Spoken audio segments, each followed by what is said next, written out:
Good evening, live from New Delhi. You're watching DD India Newshour, India's voice to the world. I'm Shubhendu Ghosh, coming up in the next hour. Prime Minister Narendra Modi to take part in G20 Summit in Johannesburg, South Africa. Focus on priorities of the Global South. India hosts the 7th Colombo Security Conclave in New Delhi, reaffirming commitment to closer regional coordination. Seychelles inducted as the newest member of the grouping. India records highest ever defence production of 1.54 lakh crore rupees in financial year 2024-25. Defence exports also reach new milestone.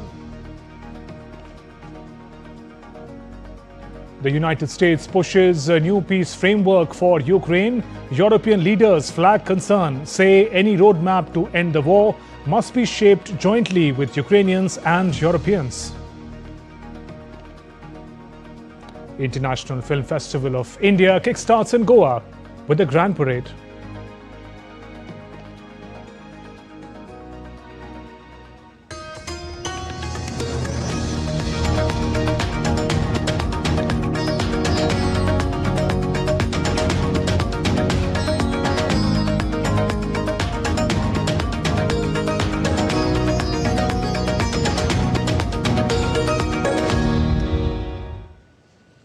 Prime Minister Narendra Modi will be visiting Johannesburg in South Africa from November 21st to the 23rd to attend the 20th G20 Leader Summit being held in South Africa.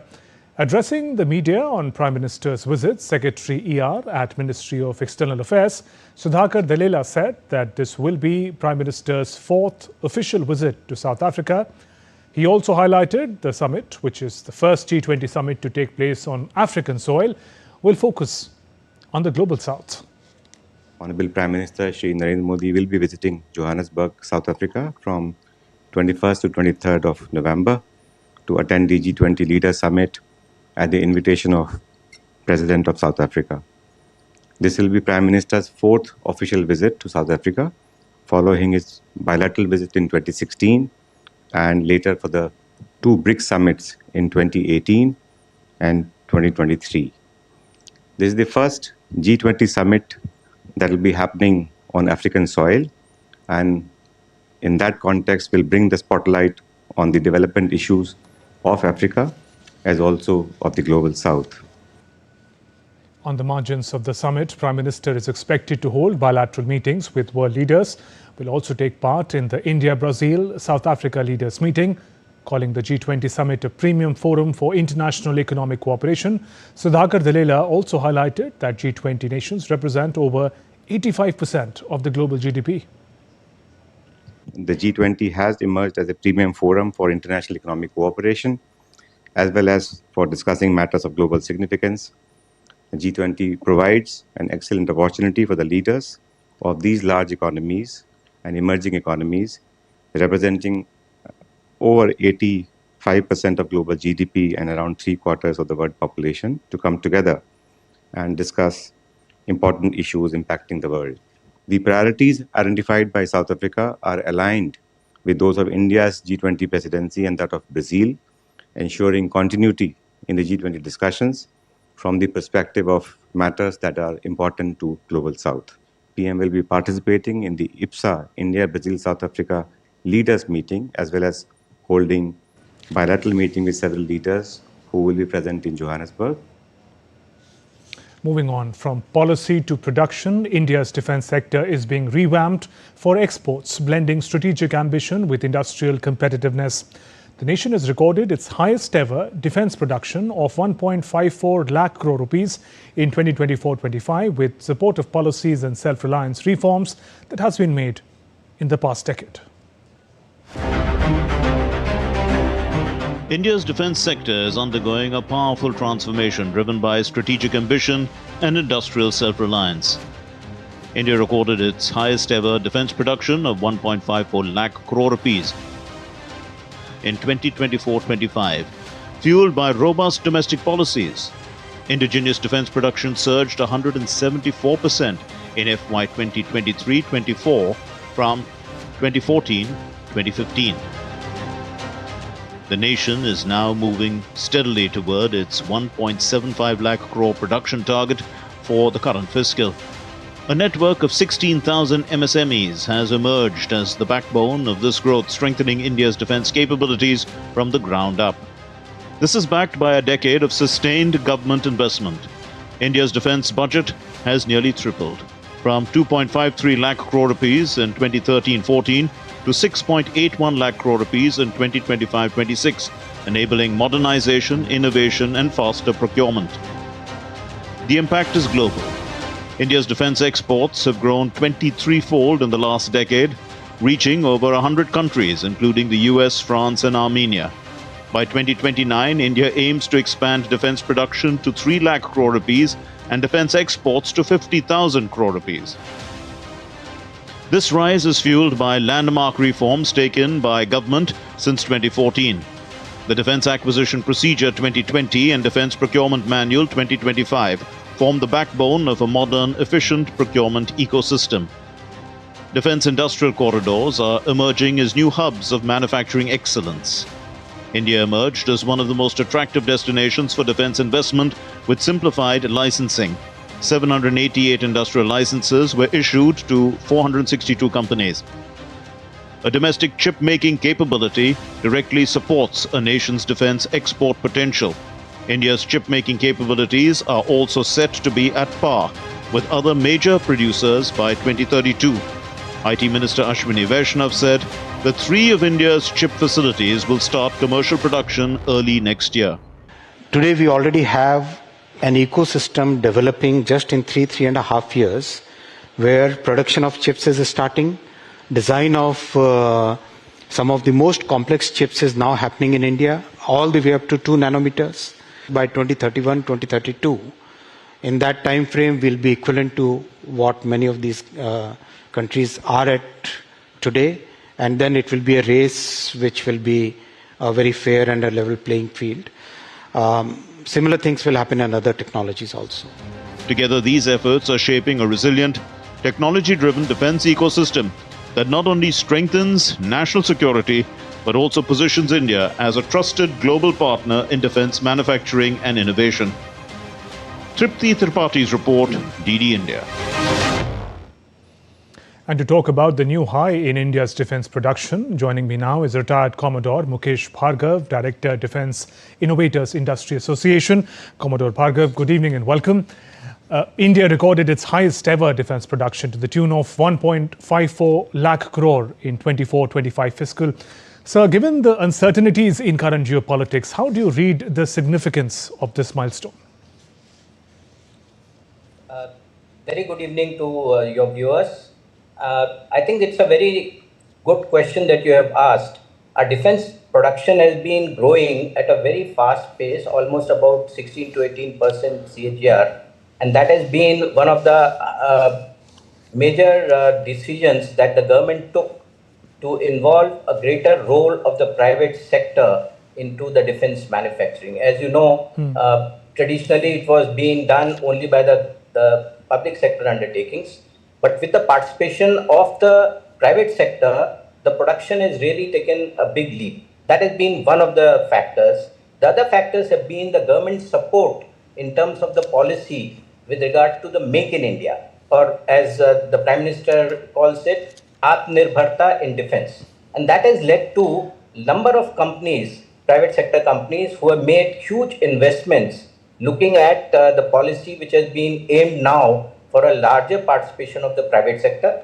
The 5 categories of procurement which are there, first 4 categories are reserved for the Indian industry only, which is just the triangle, the prism has turned upside down, and the buy global has become the last priority, and buy and make Indian with indigenous design and manufacturing is the top priority.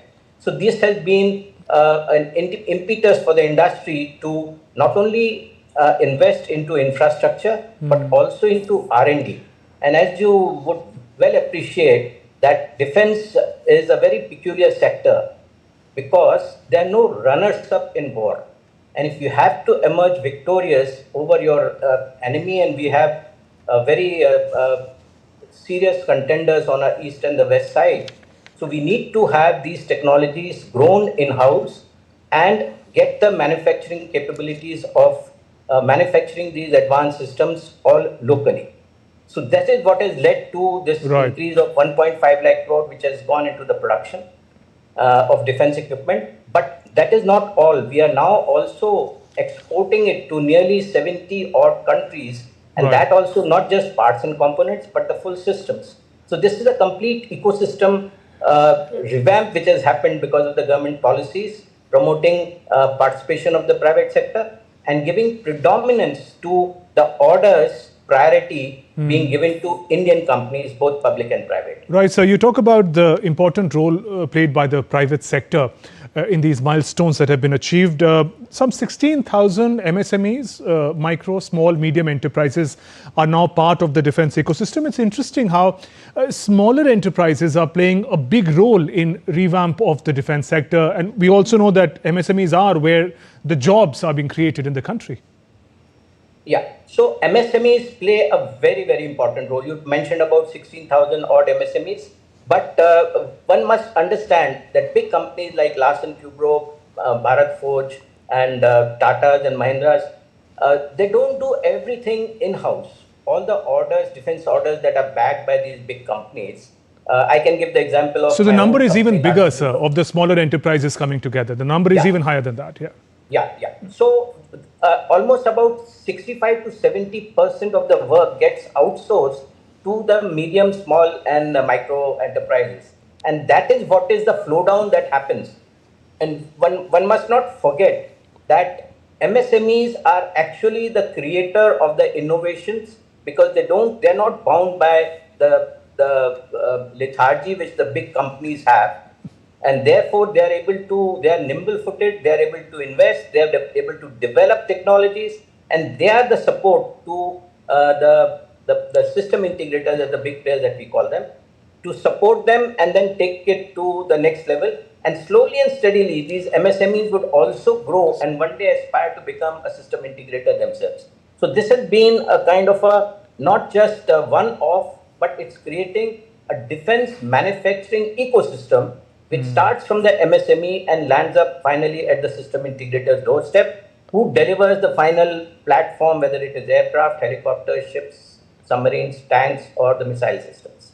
Right. If we look at what you referred to about the great milestone in defense exports as well, not just addressing the needs at home, in-house, what can make India's defense ecosystem more competitive? You spoke about certain issues with larger enterprises traditionally. Now there are these startups that are coming in with new innovations and energy. But looking at the entire ecosystem and it comparing with the best in the world, what can we do to make it better? Yeah, so once it comes to the global competition, we have to be at par, even better, because in defense, as I mentioned, there are no runners-up in war. Yeah. Therefore, you have to have a system that is developed which would be not only better than your adversary, but it has to be at the benchmark of the global best. And for that, there are a number of initiatives that the government has taken in the form of Innovator for Defense Excellence, IDEX. There is Technology Development Fund from the DRDO, and also the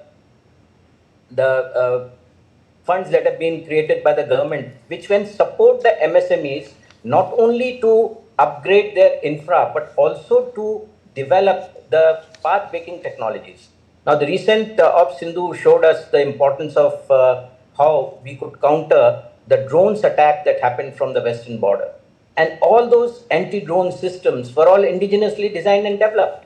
Companies like Zen Technologies and the likes have come up with the products which are now being ready for export, because the success of that has led to the world standing up and taking notice of the technical capability of the Indian defense industry.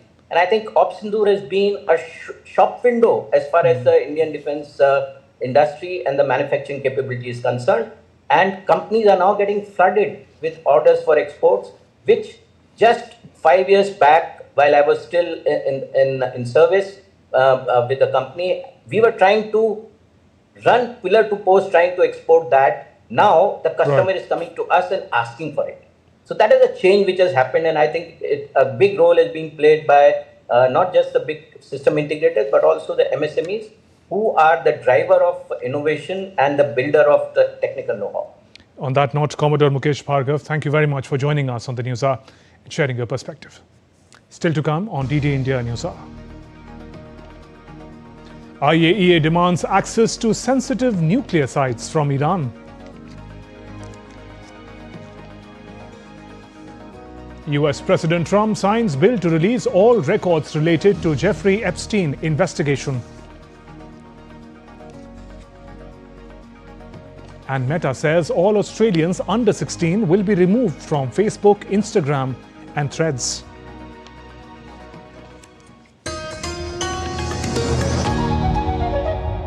Can the US launch a bombing campaign against Iran? The Philippines vessel suffered structural damage. The saga of child sexual abuse is the United States China's debt trap strategy. Truth is stranger than fiction. But sometimes hard to uncover.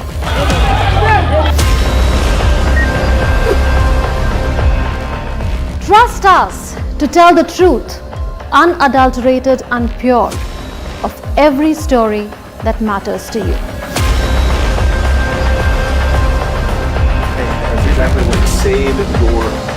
You read between the lines, cut the clutter, and connect the dots to get you the full picture. Watch Connecting the Dots at these times with me, only on DD India.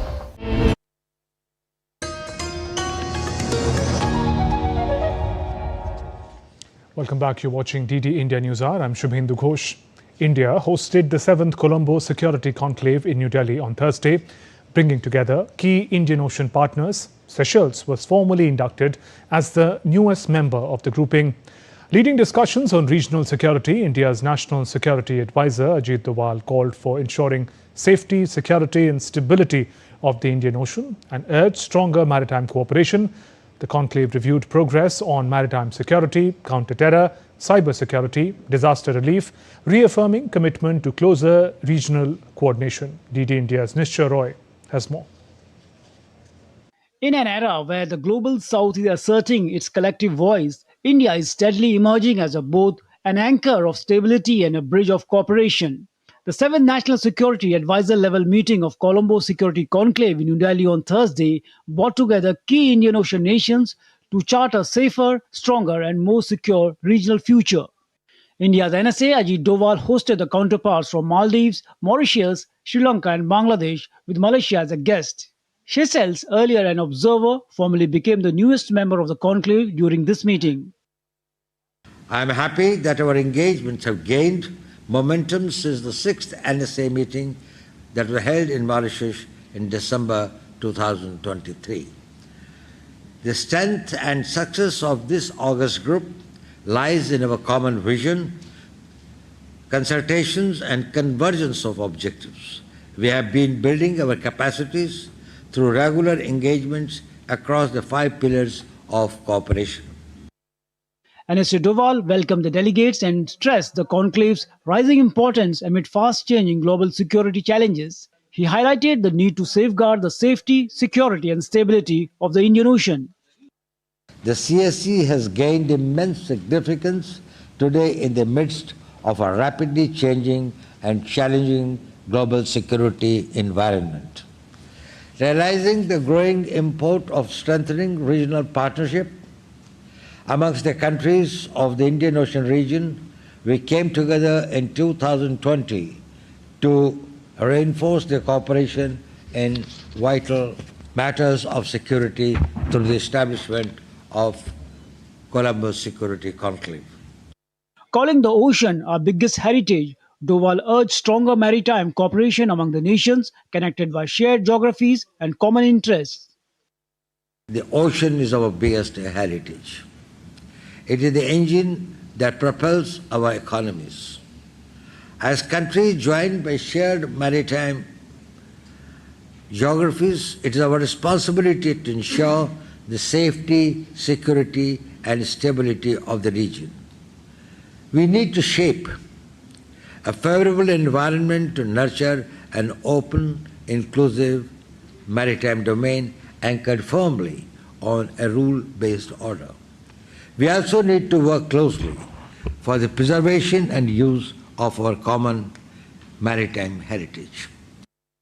The meeting reviewed the progress since 2023 Mauritius session and the signing of founding documents in Sri Lanka in 2024. Discussion focused on maritime security, counter-terrorism, cyber-security, transnational crime and disaster relief. With India guiding a regional collaboration, Colombo's Security Conclave is emerging as a key platform for the Global South. Nishchoy Roy's report for DD India. India's External Affairs Minister S. Jaishankar met Afghanistan's Minister of Industry and Commerce, Alharz Nuruddin Azizi, in New Delhi on Thursday. The ministers discussed ways to strengthen trade, connectivity and people-to-people ties. Minister Jaishankar reiterated India's support for development and welfare of the people of Afghanistan. US President Donald Trump has signed a bill that requires the Justice Department to release all unclassified records and materials related to Jeffrey Epstein investigation. The legislation mandates that the files be made public within 30 days. More in this report. US President Donald Trump has signed the bill demanding that the Justice Department releases its files on the convicted sex offender Jeffrey Epstein. The material could shed more light on the activities of Epstein, who socialized with Trump and other notable figures before his 2008 conviction on charges of soliciting a minor for prostitution. Although Trump's signature does not guarantee the file's release, the bill contains exemptions and the investigation that Trump demanded into Democrats' ties to Epstein, which, as per sources, could give the department another reason to keep them confidential. U.S. Attorney General Pamela Bondi has vowed absolute transparency in releasing classified Jeffrey Epstein files following U.S. President Donald Trump's commitment to public disclosure. On February 27th this year, the Department of Justice had released initial pages. FBI Director Kash Patel was tasked to investigate prior omissions. The files linked to Epstein's sex trafficking of over 250 minors will be redacted to protect victims' identities. Attorney General Pamela Bondi emphasized upholding constitutional transparency amid renewed scrutiny of Epstein's elite connections as the public awaits further revelations from the ongoing investigation. We will continue to follow the law, again, while protecting victims, but also providing maximum transparency. Bondi has also confirmed that the Justice Department will release its Epstein-related material within 30 days, as required by legislation that had passed the Republican-controlled House of Representatives and Senate on Tuesday. Bureau Report, DD India. In other news, International Atomic Energy Agency Board on Thursday passed a resolution demanding that Iran provides full and prompt cooperation, including access to sensitive nuclear sites.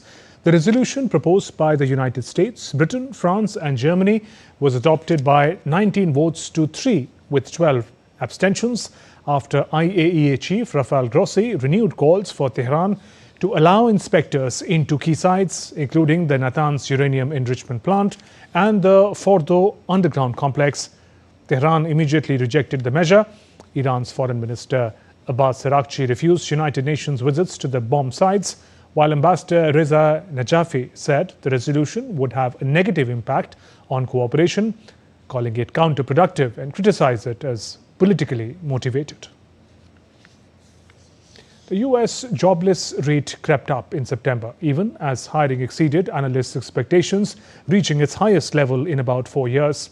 According to a Labour Department employment report published on Thursday, after a record-long government shutdown, the US economy added some 119,000 jobs, but the unemployment rate edged up from 4.3% to 4.4%. The report will have implications for Fed Reserve, where policymakers are deciding whether to make a third consecutive interest rate cut this year at their next policy meeting in December.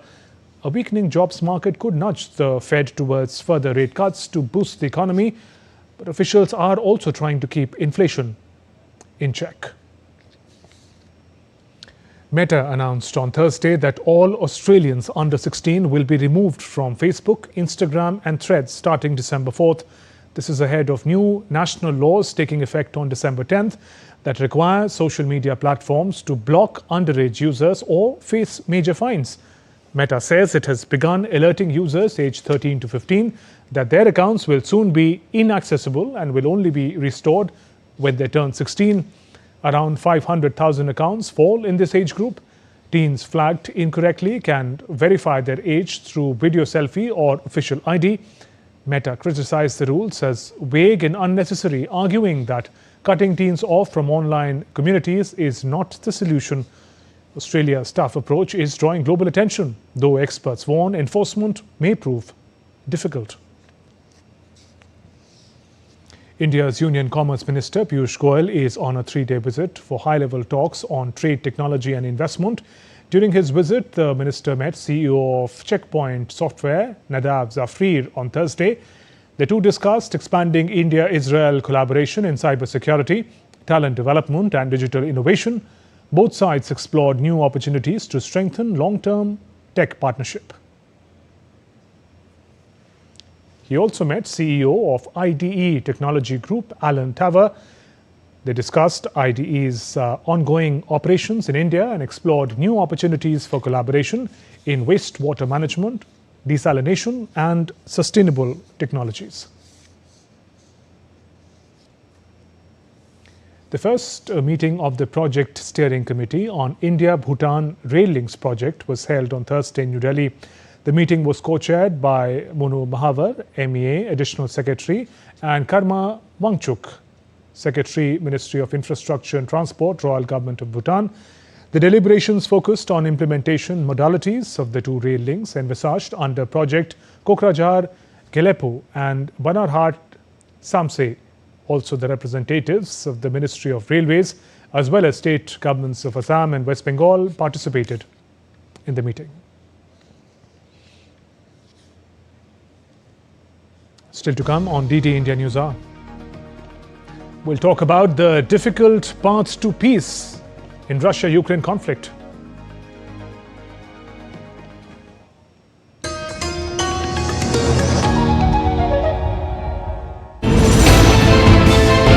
Geopolitics and trade deals.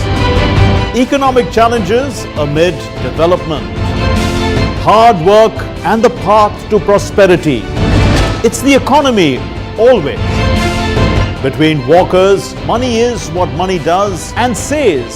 Supply creates its own demand. Between the bulls pulls and bears tears. When supply chains globalization and India rises to the podium. We'll get you centered with the economic brief at 8 p.m. every Thursday on DD India.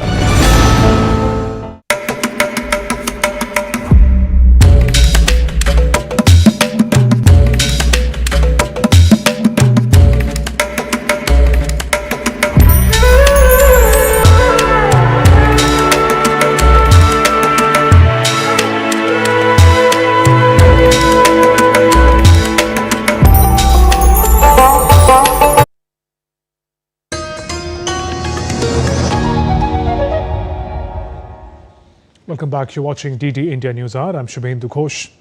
Tensions are rising on the diplomatic front as new proposals emerged aimed at ending the war in Ukraine. With fresh US pressure, European pushback and Kiev holding firm on its red lines, the stage is set for a critical round of negotiations. Here's the latest on the fast-moving developments.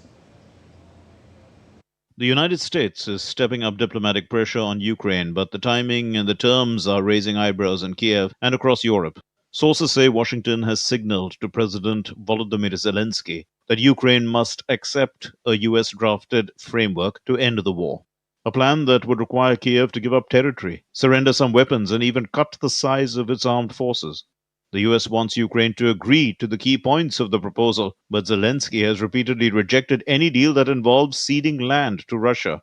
This diplomatic push comes as senior Pentagon officials arrive in Kiev. A team led by US Army Secretary Dan Driscoll has held talks with Prime Minister Yulia Sviridenko and Ukraine's military leadership and is expected to meet President Volodymyr Zelensky late Thursday. Moscow, meanwhile, has dismissed suggestions of a new US diplomatic initiative. Kremlin spokesman Dmitry Peskov, in a statement, said, "Consultations are not currently underway. There are contacts, of course, but there is no process that would be called consultations." Russia has nothing to add beyond the position President Vladimir Putin laid out at a summit with US President Donald Trump in August. Any peace deal must address the root causes of the conflict. Meanwhile, several European countries warned on Thursday that the US-backed plan mirrors conditions long seen as near capitulation for Ukraine. Nous voulons la paix. Les Ukrainiens veulent. We want peace. Ukrainians want peace. We want a just peace that respects everyone's sovereignty and a lasting peace that cannot be threatened by future aggression. However, peace cannot mean capitulation. We do not want Ukraine to surrender. Earlier, European leaders stressed that any roadmap to end the war must be shaped jointly by Ukrainians and Europeans. What we as Europeans have always supported is a long-lasting and just peace, and we welcome any efforts to achieve that. Of course, for any plan to work, it needs Ukrainians and Europeans on board. So this is very clear. A fragile moment for diplomacy as Washington intensifies its diplomatic pressure. Kiev and its European partners insist that peace terms must not come at the cost of Ukraine's sovereignty. Bureau Report, DD India. To talk about the developments, joining me is Ambassador S.R. Tayal, former senior diplomat. Ambassador Tayal served in Indian missions in Sofia, Warsaw, Geneva and Moscow. He was India's Consul General in Johannesburg and Houston, and also Ambassador of India to Uzbekistan and Republic of Korea. Ambassador Tayal, good evening and welcome to DD India.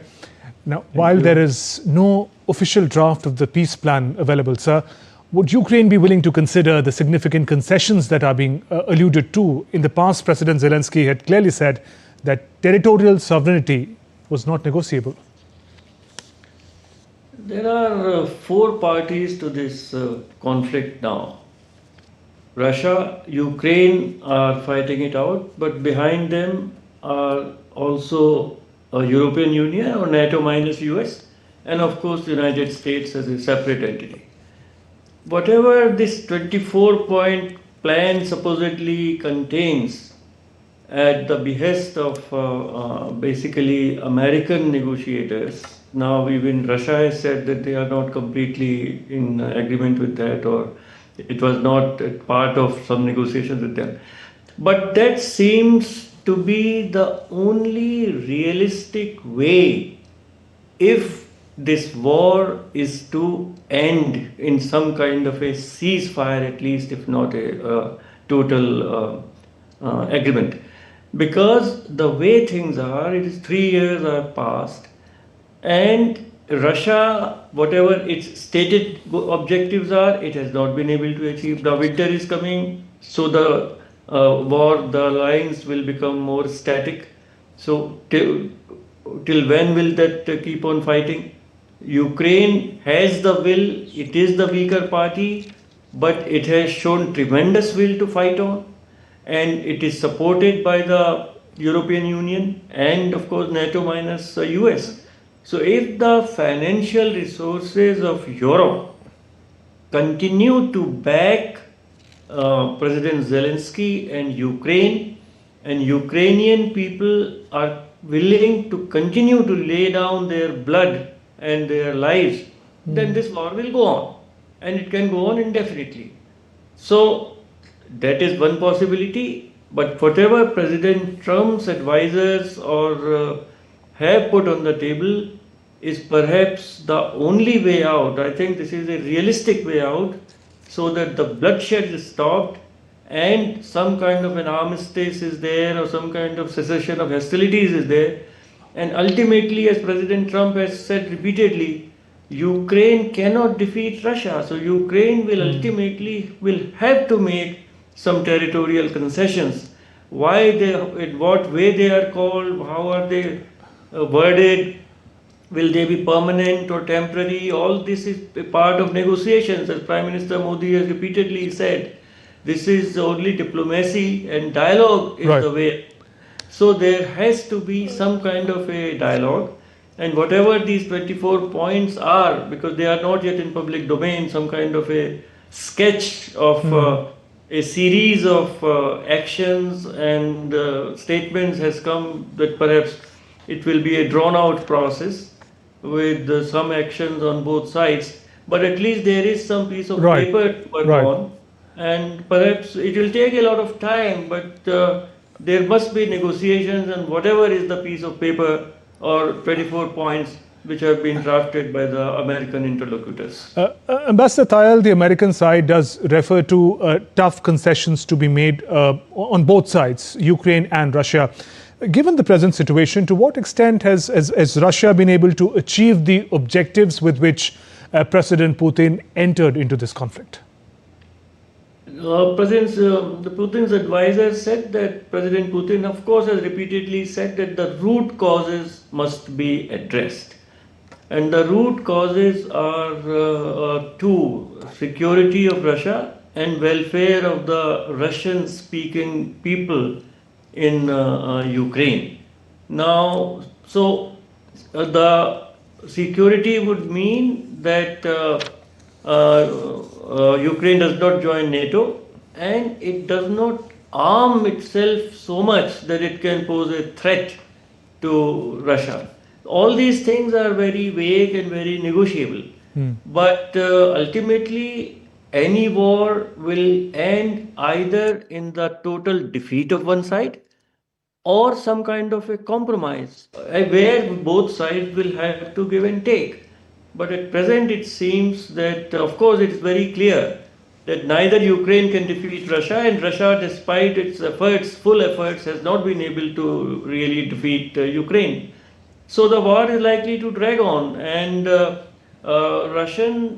perhaps my thing is that Russia should not maximize its demands, and wherever they are, they should agree to some kind of a standstill or a kind of ceasefire, because it is putting a lot of pressure on their friends like India. We are also being caught in the crossfire.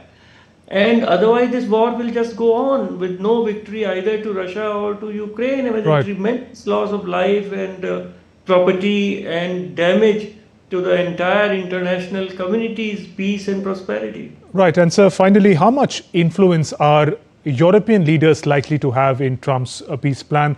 What will be their priorities in this conflict?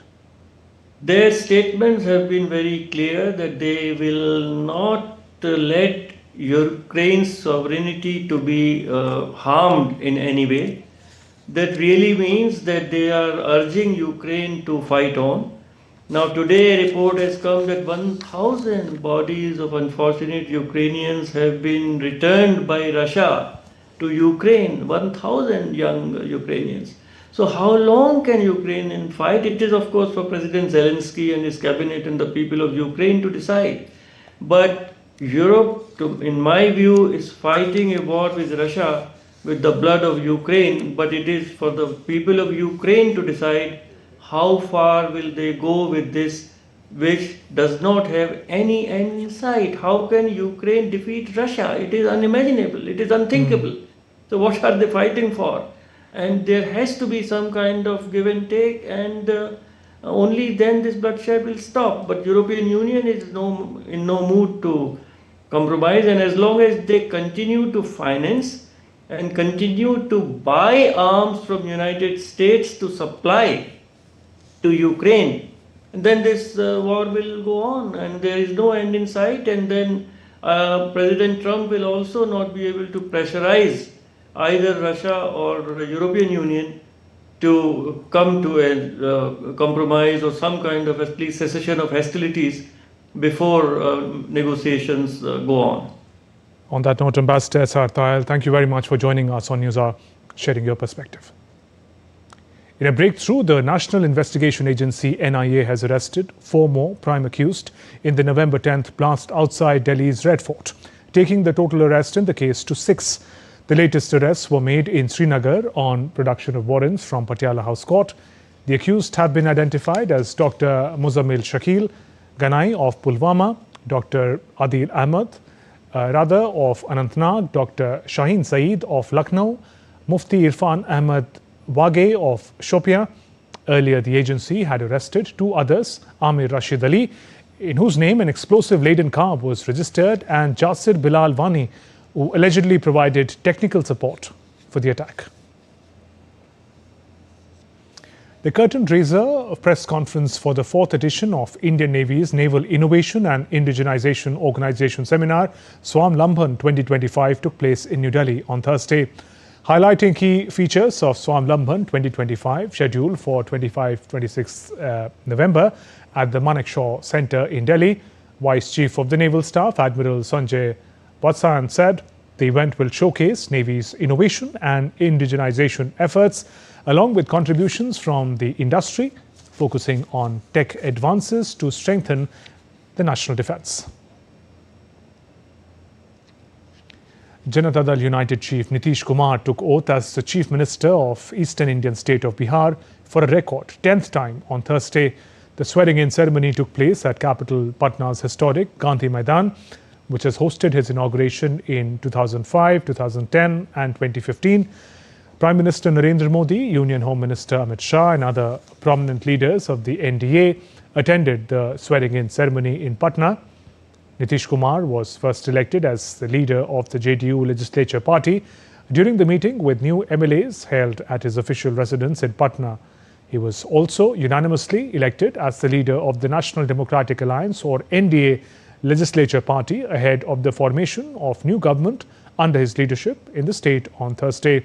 Samrat Chaudhary and Vijay Kumar Sinha were also elected as leader and deputy leader of the BJP legislature party, respectively, during the meeting held at BJP state headquarters. The school and hostel buildings of Sri Dangbang Secondary School in Pyothen, Lumbini province, Nepal, built with financial assistance from India, was inaugurated on Thursday. The inauguration took place jointly by Gitanjali Brandon, councillor at the Embassy of India in Kathmandu, and Nabil Vikram Shah, chairman of Airavati Rural Municipality. Political representatives, government officials and social workers joined in. The Government of India's grant utilized under High Impact Community Development Project.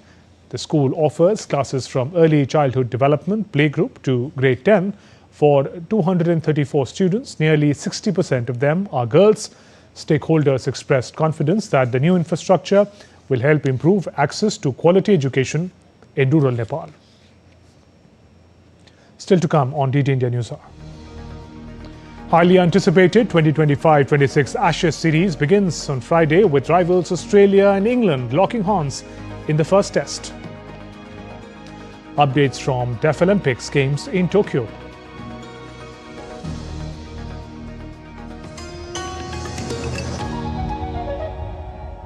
India did not agree that Hindus and Muslims could not live together.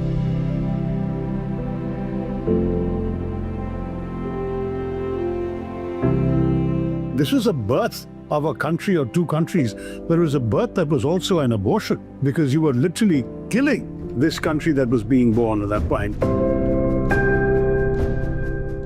Every time a Muslim came to prominence in India, President of India, Chief Justice of India, cricket captains, whatever, it was a standing rebuke of the very Pakistani idea. If a Muslim could achieve all this in India, then why did Pakistan need to be created?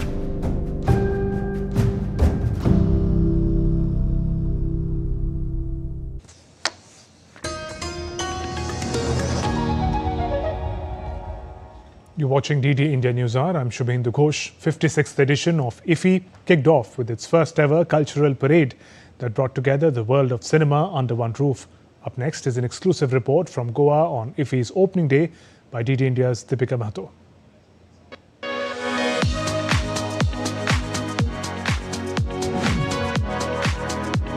The 56th International Film Festival of India opened with an immersive grand parade. With its maiden parade opening, IFFI welcomed its audience with a moving celebration revealed through rhythm, colour, pride and breathtaking imagination. From Entertainment Society of Goa office to Kala Academy, this one-of-its-kind parade transformed the streets of Goa into a living canvas of India's cinematic and cultural brilliance. I welcome one and all those who have come specially for the International Film Festival 2025. Why the IFFI flourished here for more than 2 decades? The answer is simple. The Goa is ready to offer the world-class infrastructure. Under the visionary leader of our Honorable Prime Minister Shri Narendra Modi ji, he speak about this cinema and media entertainment sector. Our Honorable Prime Minister mentioned that, I mentioned this quote, this is the time of dawn of orange economy in India. Content, creativity and culture, the 3 pillars of orange economy. The parade was led by the magnificent state tableaus of Andhra Pradesh, Haryana and Goa, each presenting a vivid portrait of identity and imagination. The parade opened with breathtaking energy of Central Bureau of Communications Bharat Ek Sur presentation. Waves OTT stole the show with its magnificent display. Adding charm, nostalgia and delight were India's beloved animation favourites Chota Bheem and Chutki and Motu Patlu and Bittu Bahanebaz. Moving on, the day also witnessed the felicitation of the cast of the opening film, The Blue Trail by Gabriel Mascaro. No, I'm so happy to be able to share my movie with the Indian audience. It's a very special festival. I've been here 5 years ago, and I'm so happy to be back and see the festival alive and being able to be connected to the Indian industry, cinema industry is so special. I'm so happy to be here. The 10-day extravaganza has officially kick-started now, where global celebrities, filmmakers and emerging talent will not only walk the red carpet, but will witness the convergence of several film industries from around the globe under one roof. And with such colourful displays, IFFI 2025 kick-started with a grand opening parade this time, showcasing rich cultural heritage of the film industry of not only the world, but the entire globe, bringing together all under the single roof. With camera person Senthil, this is Deepika reporting for DD India. And DD India correspondent Deepika is joining us live from Goa with more. Deepika, 56th IFFI kick-starts in style. Take us through what are the highlights we can look forward to this year?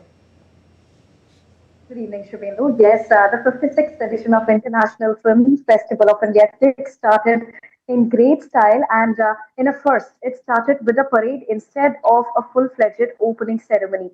That has been the difference and one of the top highlights that we can see at the 56th edition of IFFI.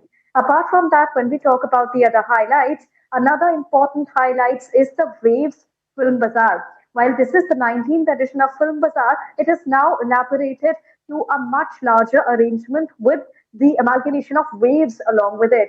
Apart from that, when we talk about the 56th edition of this particular film festival, women have been given a special space where women voices are being heard, and a special segment is dedicated to all the women power that includes the women producers, women actors, and the women leaders of the film industry.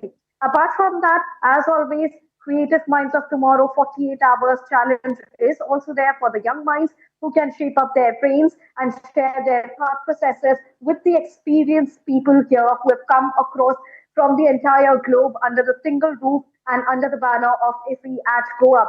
And apart from that, to make the event more interesting, IFFI will also be starting from tomorrow onwards, which will be a cultural extravaganza, and that will also witness a host of artists who will be performing at different venues across Goa to entertain not only the locals of Goa, but also all the delegates who are becoming a part of the 56th edition of IFFI. Right, much to look forward to in the celebration of Indian and global cinema. Deepika, thank you for joining us with those updates. The opening ceremony of IFFI Waves Film Bazaar was held with great fanfare on Thursday.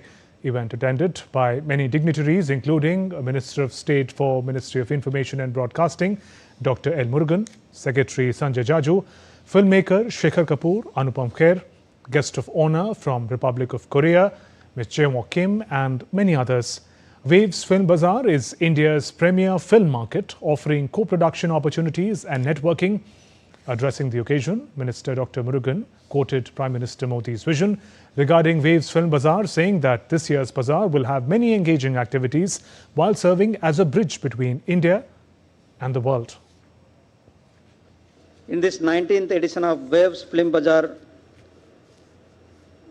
brings a significant expand of many dynamic marketplaces, strengthening its global footprint this year with features such as here the co-production market, screen lighting lab, work in progress lab, weaving room, knowledge series.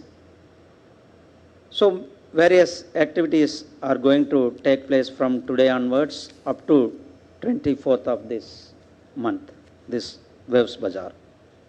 And speaking at the inaugural event, Secretary Sanjay Jaju said Waves Bazaar has donned a new look this year based on the vision of Prime Minister Modi, who envisioned craft to commerce and passion to paisa.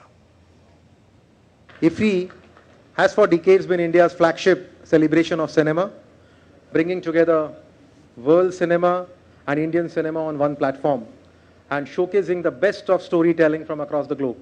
Friends, Film Bazaar has always been an integral part of IFFI. But if you have noticed, we have come here today in a new avatar called as the Waves Film Bazaar. While IFFI Bazaar has been happening for close to 2 decades now, as all of you are aware, our Honorable Prime Minister gave us the vision to translate craft into commerce, to convert passion into paisa. And that's where we are at the bazaar. You're watching DD India Newshour. Time now for all the action from sports. Australia's foreign minister is in India to co-chair the 16th India-Australia Foreign Ministers Dialogue. On the sidelines of the event, Wong met India's para-athletes and underlined the growing partnership between the two nations. She announced support to strengthen athletics and para-athletics in India with a focus on technology and grassroots development. India and Australia's cooperation in the field of sports is entering a new phase, with both nations working to strengthen partnerships between sports organizations and expand collaboration towards an inclusive sports policy. During her visit to India, Australian Foreign Minister Penny Wong met para-athletes at Delhi's Jawaharlal Nehru Stadium on Thursday. She described the sports relationship between the two countries as strong at the grassroots level. Wong also made several key announcements aimed at boosting mutual sports cooperation, including further strengthening and technologically advancing athletics and para-athletics in India. Launching new partnerships to strengthen India's athletic and para-athletic development, including a capacity building program for Indian para-athletic coaches, providing 20 coaches with the opportunity to receive targeted training in Australia delivered through our Australia Awards program. We're also delivering a para-swimming coaching workshop delivered in India in partnership with your Paralympic Committee, the Para-Swimming Federation of India and Swimming in Australia, and in the high-performance coach development program. Improving athlete performance through sports science and technology and creating a future-ready roadmap forms a crucial part of this initiative. Para-high jumper Sharad Kumar says the impact of these efforts will be significant in the years ahead. India को exporting nation बनने के लिए जो already हम उस सही रास्ते पे हैं, हमें एक दूसरे से गाइडेंस लेना पड़ेगा और हमारे स्पोर्ट्स ऑफ इंटरेस्ट भी काफ़ी सेम है, जैसे क्रिकेट है. तो आई थिंक इन दोनों के पार्टनरशिप से, उनके एक्सपीरियंस से हम लोग एक अच्छा स्पोर्टिंग नेशन बन सकते हैं.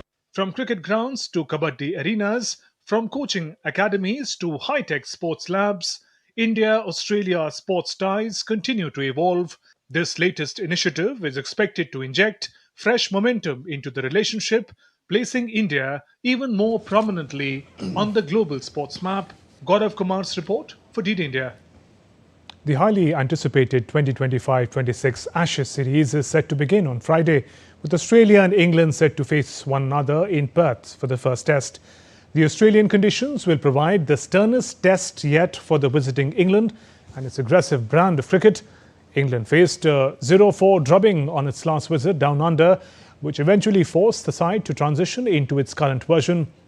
England head coach Brendan McCullum believes that reclaiming the Ashes on Australian soil would be a defining moment for England. On to Deaflympics now. Indian golfer Diksha Dagar showcased a classic game of gold, clinching a gold medal in the way at the Deaflympics Games in Tokyo on Thursday. Shooter Mahit Sandhu won silver medal in 50-meter rifle prone event and also set a qualification world record with a score of 619.7. With these results, India's medals tally has now reached 13 medals, including 5 gold, 5 silver and 3 bronze. Colombo celebrated the spirit of inclusivity and international sportsmanship tonight as players from 6 nations gather for a special meet and greet and gala dinner ahead of the first Women's T20 World Cup for the blind. The event brought together teams from India, Sri Lanka, Pakistan, Nepal, the United States and Australia. The highlight of the night was performance by Samarthanam Sisters, a visually impaired vocal duo whose music set a celebratory tone. At the event, Chairman of Cricket Association for the Blind in India, Dr. Mantish JK, expressed confidence that Indian team would win the World Cup. I'm very, very happy the way my girls have performed. They have outbidden all the teams. They have won all the 5 matches they have played. I'm sure they will continue with the winning spree. Saturday they will be playing Australia in the morning, and I'm sure India will win and go to finals. And I'm very confident our girls will lift the first ever SBI Women T20 World Cup for the blind. So let's make this game equally popular like other games, especially the mainstream cricket, whatever Virats and Harman's play. So I request each one of you to follow Indian blind girls cricket team and also men's team. I'm giving it all. I want to make my nation proud. We are playing in the World Cup. It's an amazing feeling. Our parents are proud and CABI has struggled a lot for us, supporting us every step of the way. We are definitely going to win this match. That's all for this edition of DD India News Hour. Let us know your thoughts on the news of the day. For those on the go, you can get all the latest news and updates from India and across the world on DD India mobile app. The app is available on both Android and iOS. You can scan these QR codes on the screen and download now. We'll be back with more news as it breaks here on DD India. I'm Shubhendu Ghosh from all of us here in Delhi. Thanks for watching DD India News Hour. Namaskar.